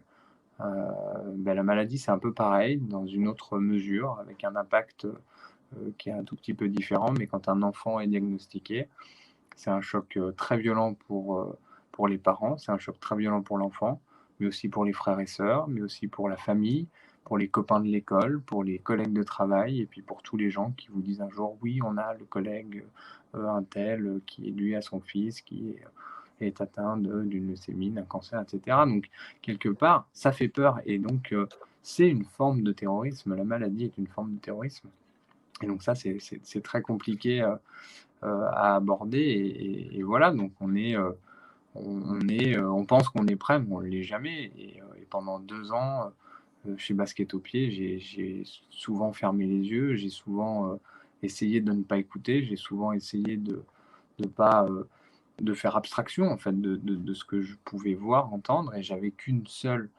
idée en tête, c'était d'accompagner au mieux les enfants avec ce que j'avais de meilleur à leur amener. C'est-à-dire, moi dans l'instant T, en étant l'homme le plus effacé du monde, et simplement le transmetteur de quelque chose. Donc ça m'a permis aussi de beaucoup d'avancer à titre personnel parce que quand tu es, sur le devant de la scène à tenir le micro, face à François Daen ou un autre et que derrière finalement, c'est une forme de volonté d'exister et de l'autre côté, de prendre le contre-pied quelques années plus tard et de dire: «Je m'efface complètement». Aujourd'hui, il y a pas un seul gamin à l'hôpital qui sait que je suis comédien, qui sait que, je connais, un tel et un tel dans le trail, qui sait que je suis déjà passé à la télé. De un, les enfants s'en foutent et de 2, ça a aucun sens de leur amener cette information-là. Donc moi, je suis, le mec de Basket au pied, je suis le fondateur pour les médecins et je suis Antoine de Basket au pied pour les enfants et point barre. Et donc de là, on a réussi à créer une atmosphère qui est relativement saine, dans lequel on y met très peu de choses, si ce n'est, un partage qui est lié, à la nature, au sport, à cette volonté de découvrir, à cette volonté d'accompagner les enfants, de les apaiser avec ce qu'on a de meilleur à leur offrir et puis de mener un combat qui, encore une fois, n'est pas le nôtre, mais dans lequel on est impliqué et le fait d'être impliqué dans un combat, ben, c'est le sentiment d'avoir un couteau entre les dents.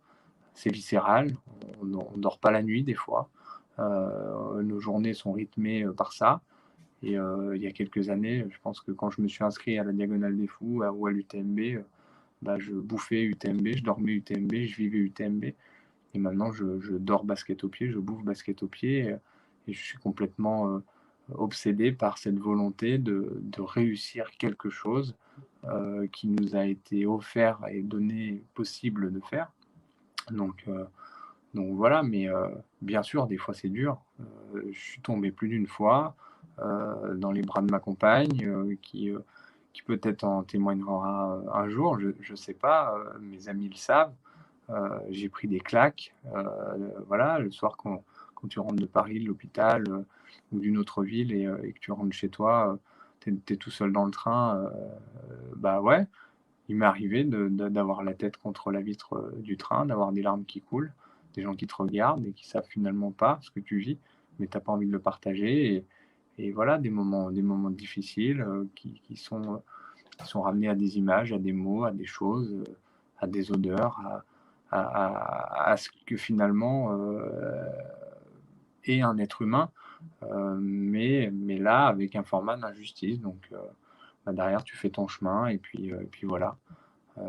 Des enfants, malheureusement, bah, il y en a, oui, beaucoup qui décèdent, beaucoup trop, et après, bah, c'est de regarder, le verre, à moitié plein et de se dire qu'il y a beaucoup plus d'enfants qui sortent guéris et qu'il y a beaucoup aussi de belles histoires, qui passent par la maladie et il faut regarder ces enfants-là.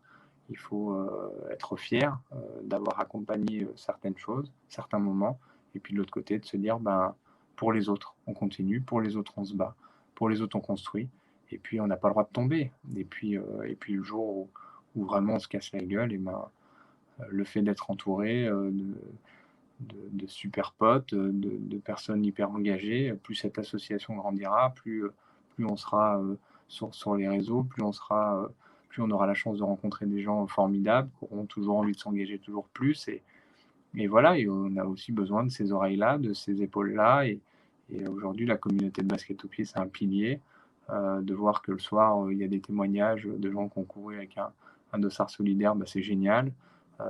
On a des intervenants aujourd'hui au nombre de 14 qui trouvent une source d'inspiration, une source de force énorme sur les réseaux sociaux et quand ils sont en chambre avec les gamins, bah, ils sont fiers de se dire que derrière il y a 5000 personnes et qu'il y a surtout des gens voilà, qui aujourd'hui ont accepté de donner un sens supplémentaire à leur discipline pour que finalement ce combat-là soit une grande aventure et que peut-être potentiellement dans quelques années on arrivera au bout et puis bah, ces enfants-là vivront dignement dans ce qu'ils ont de meilleur et dans ce qu'ils peuvent donner de plus chouette pour la planète et pour cet avenir qui n'est pas forcément toujours rose, mais, mais, mais dont ils ont la réponse, quoi.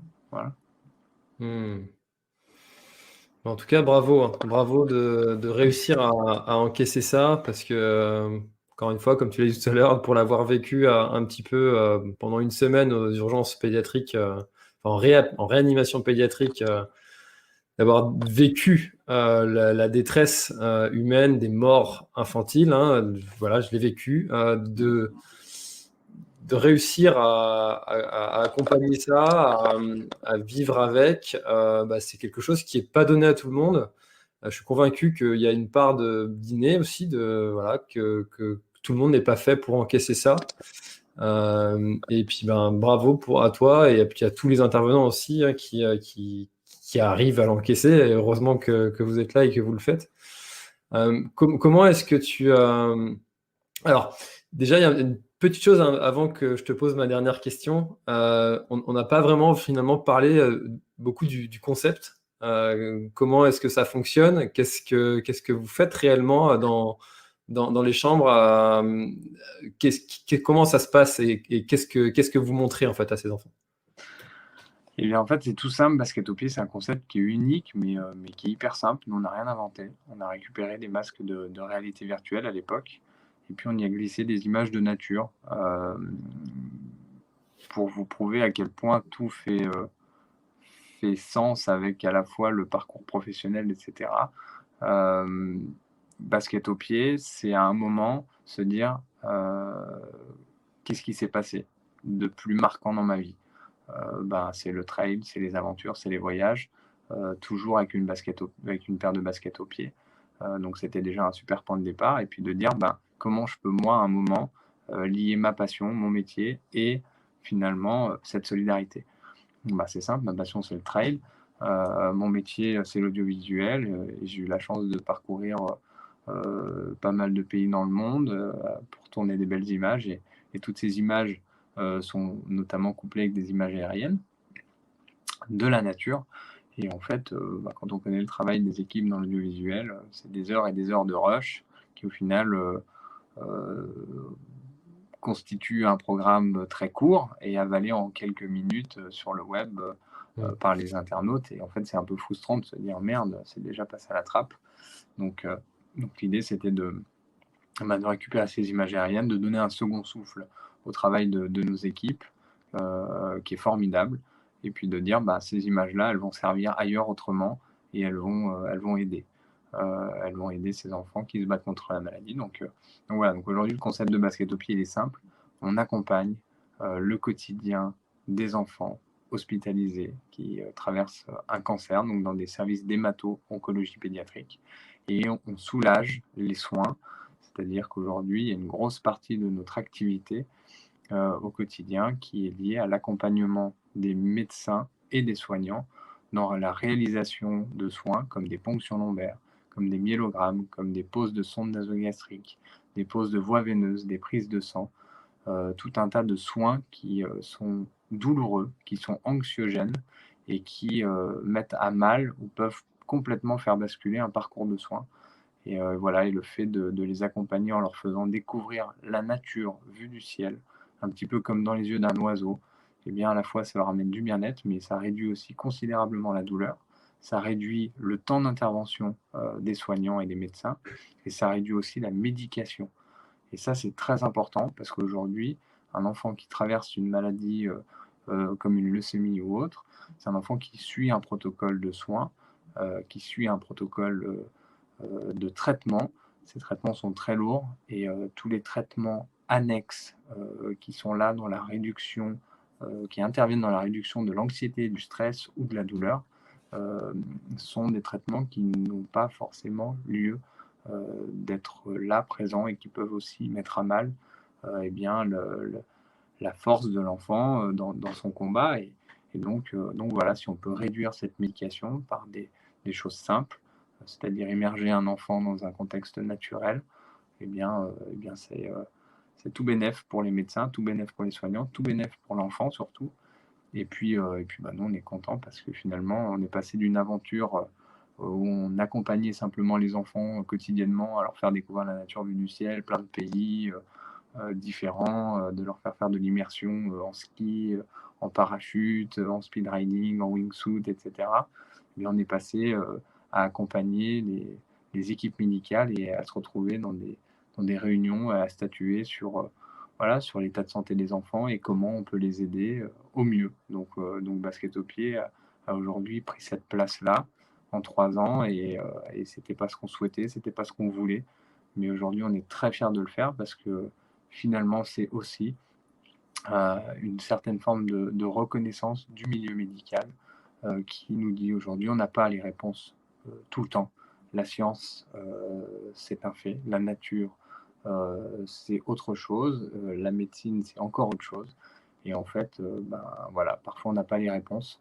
En revanche, on sait que si un patient est dans une dynamique d'apaisement et de bien-être, eh bien, il sera beaucoup plus propice à recevoir ses traitements dans les meilleures conditions. Et de là, voilà, quand tout se passe pour le mieux, la porte de sortie est beaucoup plus rapide, et puis les enfants souffrent moins et reviennent à une vie d'enfant euh, normale, si je puis dire. Même si Mm. l'après-cancer est toujours très compliqué à gérer. Mais ça, c'est plus de notre ressort. Et une fois qu'ils sont dehors, tant mieux. Et puis, on a aussi une autre partie de notre activité où, comme je vous le disais tout à l'heure, on récupère les enfants au diagnostic et on les accompagne dans les premières phases, dans les premiers moments. On accompagne aussi les parents qu'on fait voyager un petit peu pour recréer aussi à la fois du lien avec les enfants en dehors de la maladie, mais pour qu'ils aient aussi la possibilité de vivre des expériences communes à celles de leurs enfants, pour aussi les apaiser, réduire leur stress à eux, parce que les parents, c'est le phare des enfants, et si le phare vacille, et bien malheureusement, le naufrage peut être proche, donc il faut faire attention à ça. Et puis on est là dans tout le parcours de soins, certes, mais on est là aussi parfois dans des moments beaucoup plus compliqués, qui sont des soins palliatifs ou des fins de vie. Et ça, c'est aussi une grande partie malheureusement de l'activité de basket au pied. C'est d'avoir ce concept d'immersion en temps réel, en fait, avec des images réelles et de dire à un enfant, ben voilà, malheureusement, la maladie a pris le dessus, malheureusement, tu pourras pas vivre tout ce que tu aurais peut-être aimé ou rêvé vivre. Tu pourras pas vivre dignement comme un enfant, puis comme un adolescent, puis comme un jeune adulte, puis comme une personne âgée avec une vie normale. Mais en tout cas, bah, nous, on va tout donner dans un instant d'accompagnement et on va te faire voir le plus de choses possible. Et puis, on va surtout bah, essayer d'abréger certaines souffrances grâce à l'immersion et à la beauté de la nature. Donc voilà, c'est aussi un gros, gros, gros chantier de basket au pied. Et ça rejoint ce que tu disais tout à l'heure. Bah oui, parfois c'est dur, parfois c'est compliqué. Alors c'est jamais compliqué d'accompagner un enfant qui va bien ou un enfant qui pour le coup, aura de très grandes chances de s'en sortir.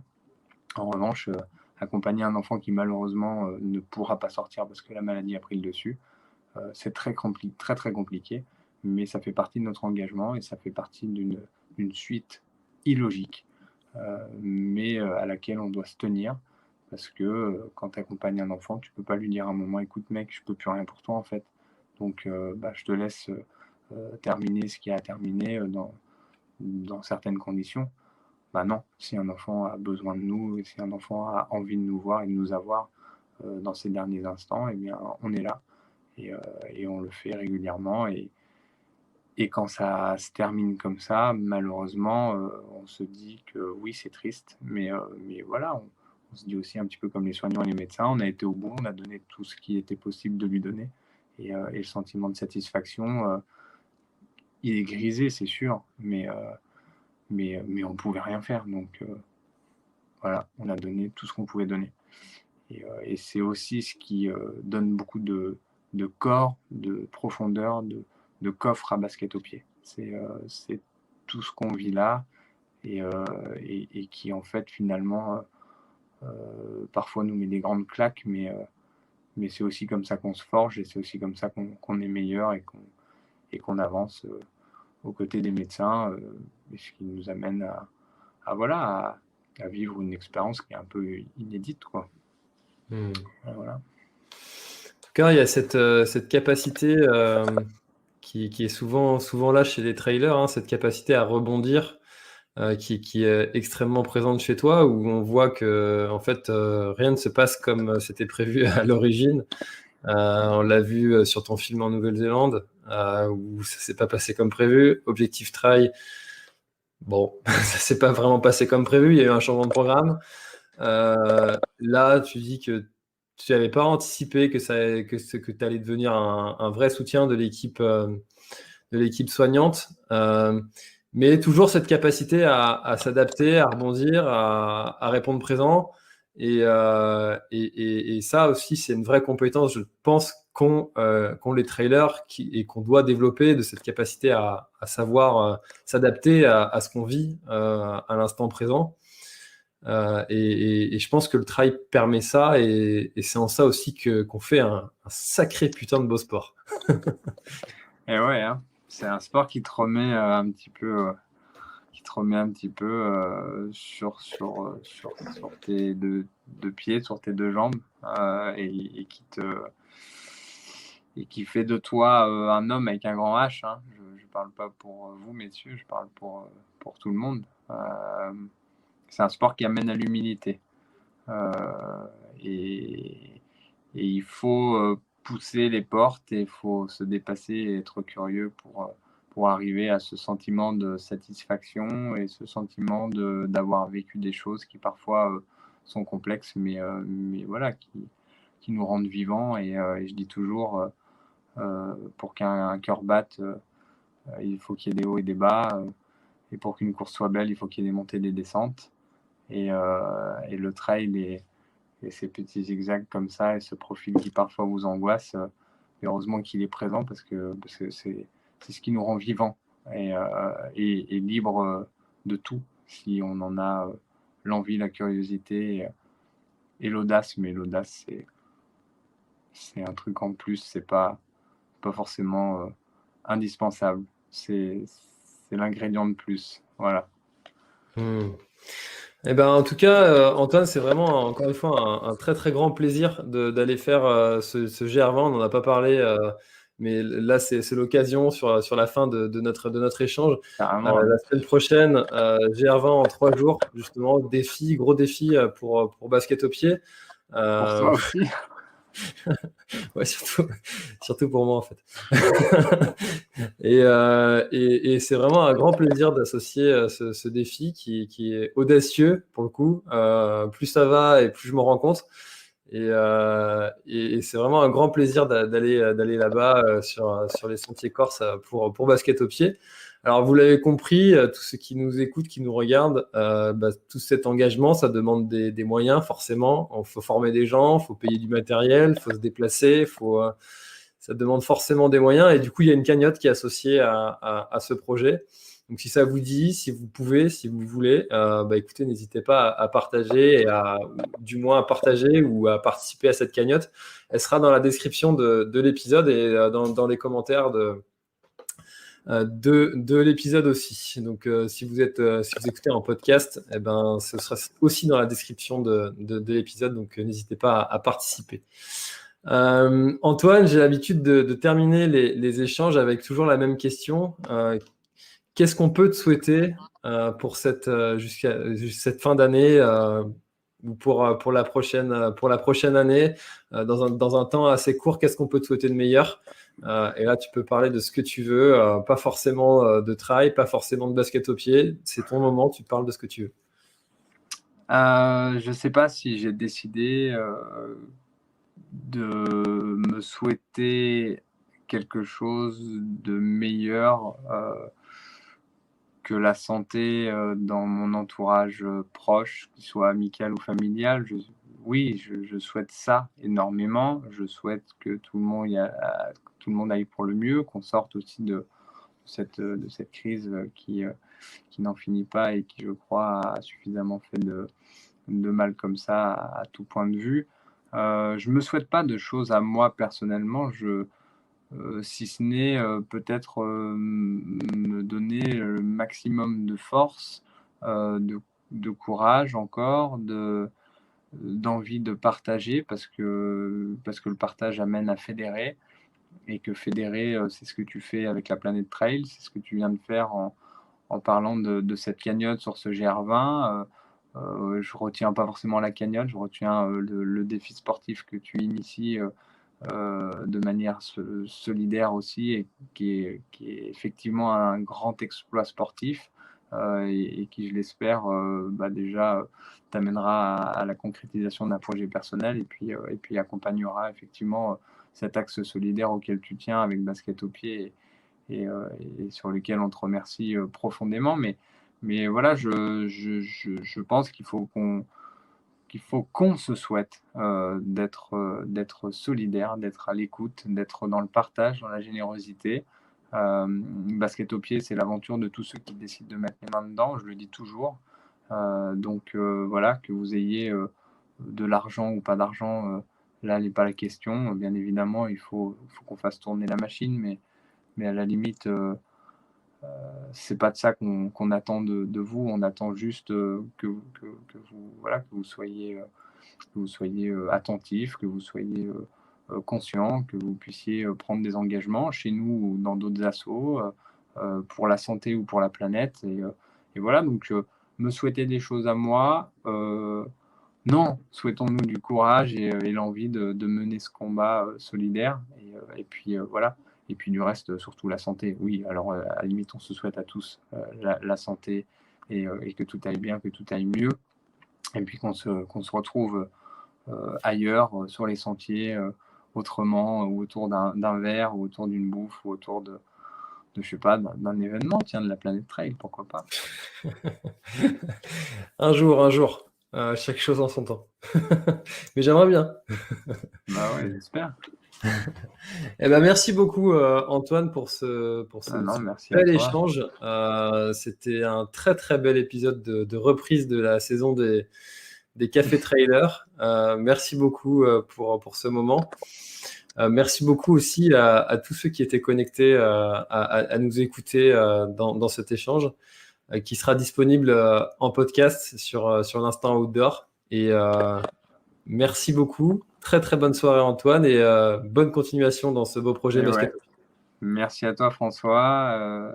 Tout de bon pour la planète trail et puis encore une fois un clic, un partage pour faire avancer cette belle aventure vidéo et puis sonore que François initie avec amour, passion et puis avec solidarité maintenant et voilà, donc merci à toutes et à tous d'avoir été là ce soir et j'espère qu'on aura l'occasion un jour d'échanger tous ensemble de vive voix. Voilà. Avec grand plaisir. À bientôt. Allez, à bientôt. Ciao, ciao.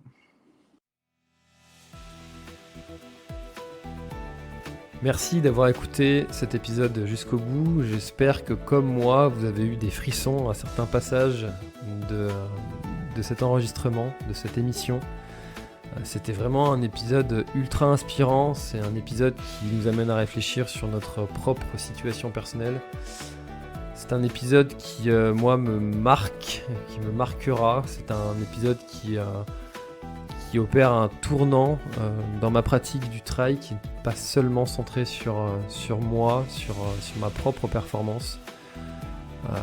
C'est vraiment une action solidaire durable que j'ai envie de monter avec Basket au pied. Et voilà, je vous invite à tous à réfléchir à pourquoi vous faites de la course à pied, pourquoi est-ce que vous menez certaines actions dans votre vie, à relativiser aussi parfois certaines difficultés que l'on peut avoir, cette personne qui n'avance pas au feu rouge, cette personne qui nous passe devant à la file d'attente du Super U, à tous ces petits problèmes du quotidien où on s'énerve, où on râle, Voilà, c'est parfois justifié de se plaindre, hein.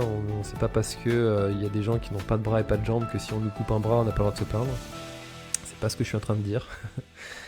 Malgré tout, c'est important aussi des fois de relativiser sa propre situation et de se dire que finalement tout ne va pas si mal et d'apprécier la vie qui peut s'arrêter d'un instant à l'autre. On le répète, on le sait, mais concrètement on ne l'applique pas toujours. Donc voilà, cet épisode est vraiment très riche pour moi et je suis très content de l'avoir enregistré et de vous le partager. Si vous aussi vous a plu, vous a inspiré, il vous a parlé, n'hésitez pas à le faire savoir autour de vous. Et puis encore une fois, si vous le pouvez, si vous voulez participer à la cagnotte qui se trouve dans la description. Merci beaucoup de votre écoute, de votre fidélité dans l'Instant Outdoor. Et merci beaucoup encore une fois pour tout. Voilà. C'était François et Antoine Bonnefille-Roilet de Basket au pied pour l'Instant Outdoor.